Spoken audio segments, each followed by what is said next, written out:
नमस्कार दोस्तों, हिंदी मंजूषा चैनल पर आपका स्वागत है। चलते हैं कहानी मंच की ओर।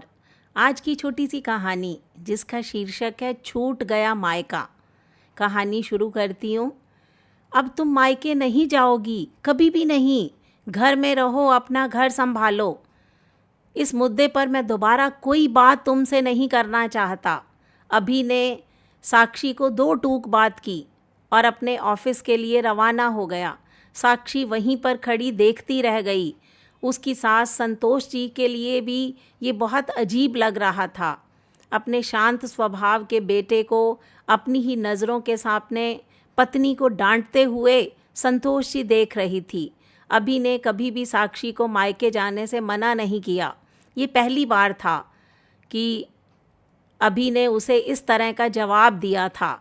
नहीं तो इतने दिन से मायके जाने के लिए बोल रही थी, पर वो हर बार टाले जा रहा था। जबकि हर बार तो खुद ही मायके छोड़ने के लिए जाता था। आज साक्षी जिद पर अड़ गई। अभी ये जवाब देकर गया है। अभी के जवाब पर संतोष जी भी कुछ नहीं बोली, चुपचाप अपने कमरे में चली गई, क्योंकि वो जानती थी कि अभी क्यों मना कर रहा है। इधर सोचते सोचते साक्षी वही हॉल में सोफे पर बैठ गई। पिछली बार पापा छमाही में मायके गई थी, उसके बाद मायके जाना ही नहीं हुआ। ये अलग बात है कि मायके से भी किसी ने फ़ोन करके मुझे बुलाया नहीं, पर क्या फ़र्क पड़ता है तो मायका ही ना। मम्मी और भाई सब तो हैं, फिर अभी जाने से क्यों इनकार कर रहा है।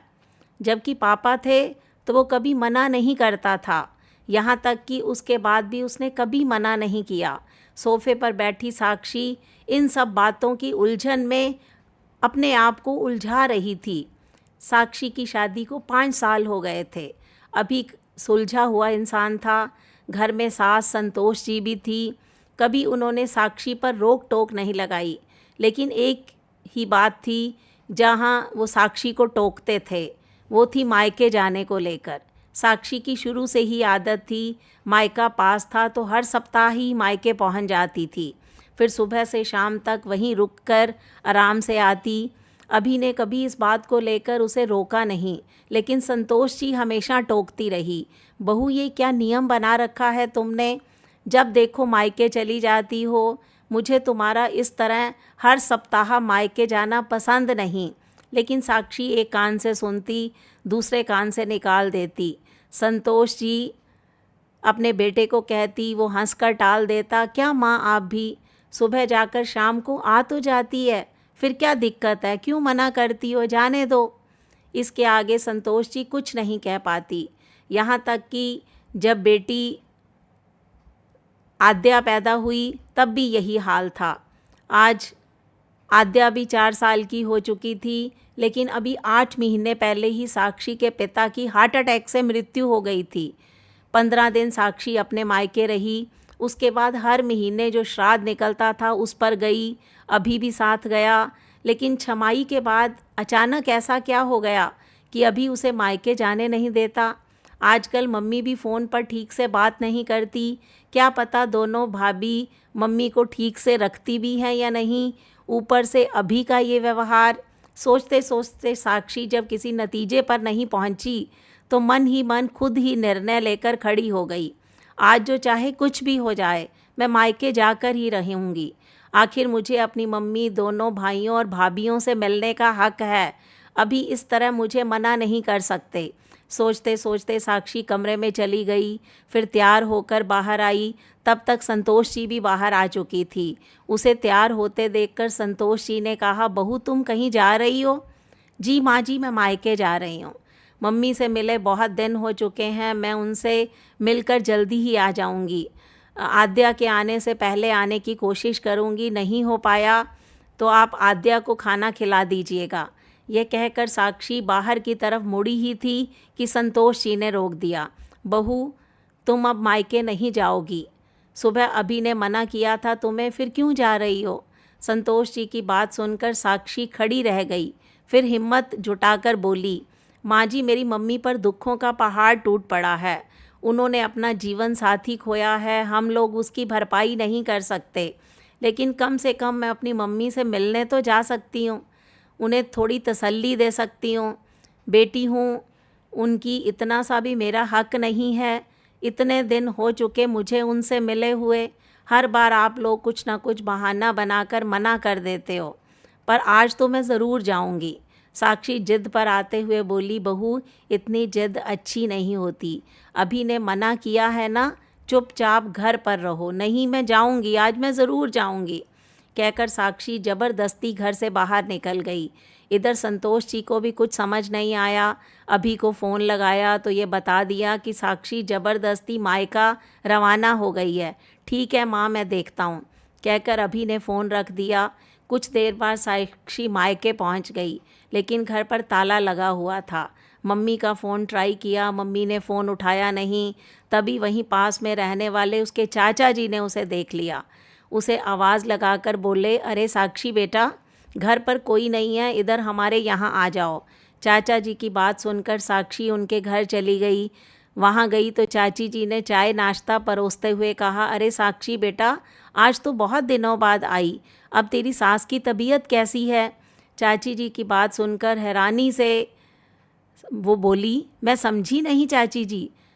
अरे तेरी सास सीढ़ियों से गिर गई थी ना, इसलिए तो इतने दिन नहीं आ रही थी, उसी बारे में पूछ रही हूँ। अब तेरी सास ठीक है ना? चाची जी ने उसे समझाते हुए कहा। साक्षी चाची की बात सुनकर हक्की बक्की रह गई।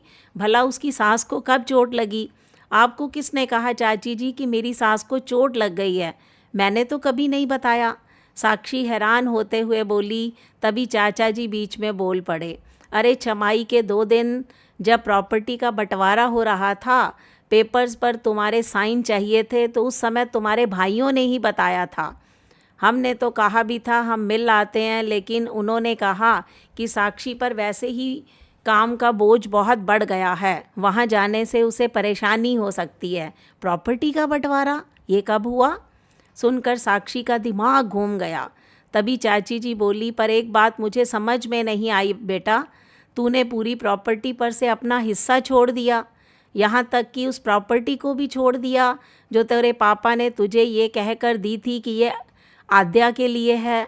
सुनकर साक्षी कुछ समझ नहीं आ रहा था, क्या करे क्या बोले। चाचा जी का बेटा वरुण कमरे में आया, साक्षी को देखकर चुपचाप खड़ा रहा। यह देखकर चाची जी बोली, अरे वरुण, साक्षी आई है, हमेशा तो इसे देखकर खूब हंसी मजाक करता है, चुपचाप क्यों खड़ा हो गया?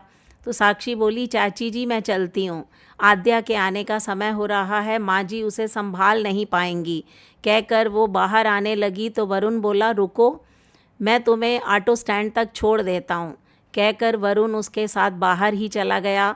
दोनों वहाँ से पैदल ऑटो स्टैंड के लिए निकले। ऑटो स्टैंड पर पहुँचने के बाद वरुण बोला, साक्षी तुम यहाँ क्या कर रही हो? मुझे तो लगा था अब तुम मायके ही नहीं आओगी।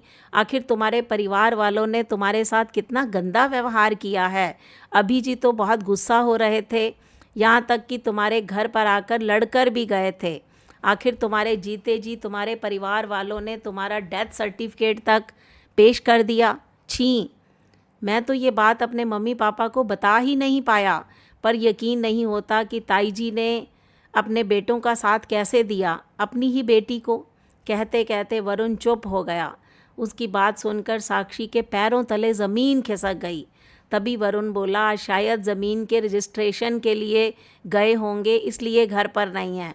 अब साक्षी को समझ आ रहा था कि अभी उसे मायके आने के लिए क्यों मना कर रहा था, और इसीलिए आज तक मम्मी भी फ़ोन नहीं उठा रही थी। बस फ़ोन उठाते ही उन्हें फ़ोन रखने की जल्दी होती है। साक्षी को कुछ समझ नहीं आया। उसने मम्मी को दोबारा फ़ोन लगा दिया, लेकिन इस बार उसकी मम्मी ने फ़ोन उठा लिया। अरे बेटा, मैं अभी मंदिर आई हुई हूँ, तुमसे बाद में बात करती हूँ, कहकर वो फ़ोन रखने ही वाली थी तो साक्षी ने कहा, मम्मी मंदिर में हो ना, तो अपनी मरी हुई बेटी की आत्मा की शांति के लिए भोग ज़रूर लगा देना।